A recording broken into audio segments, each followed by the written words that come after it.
Hey guys! So recently, The Amazing Digital Circus Episode 5 released, and as well as TPOT 18. So I'm going to be talking about those two. So first, I'm going to be talking about TADC Episode 5. But can I just say, every theory of this episode was wrong. Anyways, this was the best episode of all. It gave us a lot of backstory on all the characters, and yeah, but I do have to say some theories and things about this episode. So remember Film Theory's video on where they said Jax is an NPC?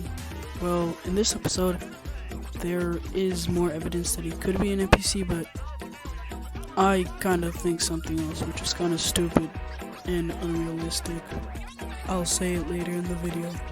Anyways, Kane makes Jax a vegan, which is kind of concerning since in the first episode, Kane said they cannot control their minds. But in the fourth episode, Ragatha's mind also changed, but that was the sauce.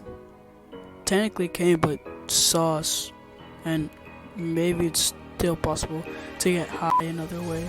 Also, in the third episode, Pomni got possessed, which also implies the changing mind thing, but that was Souls, not Kane. But this could also be saying that Kane was lying for some reason.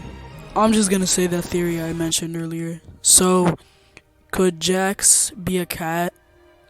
I mean, if you think about it, he was worrying about a tail and walked on all fours and jumped like a cat because he was afraid of corn, which is very unhuman-like. Also, remember this. Yeah, who knew this was gonna be canon? Also, who's this NPC? Honestly, who knows what can happen in the next episode. Also, remember this short? Yeah, this is kind of funny since it said Jax was afraid of corn, and this came out before episode 5 released. Also, you should know all about the Ribbit shenanigan. Also, remember Pomni and the bartender where she would explore abandoned buildings and record them? And what if she recorded the part where she got into the computer when she put on the headset? Like, what if people discover about it? That would be crazy. Well, that's kind of all I have to say. Moving on to TPOT 18. Let's be honest, this episode was mid. I mean, seriously, what was the point of this episode?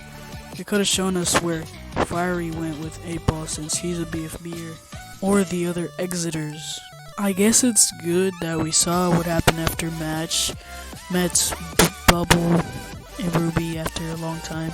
There's really not much to say about this episode overall, but Loser could be the next host in Teapot, which honestly I don't like the switching up host thing. I mean, we already have that in BFDIA.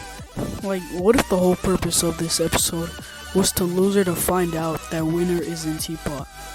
That's pretty much all I have to say about Teapot 18. It wasn't really that good. And that's really all I have to say about these two, so goodbye.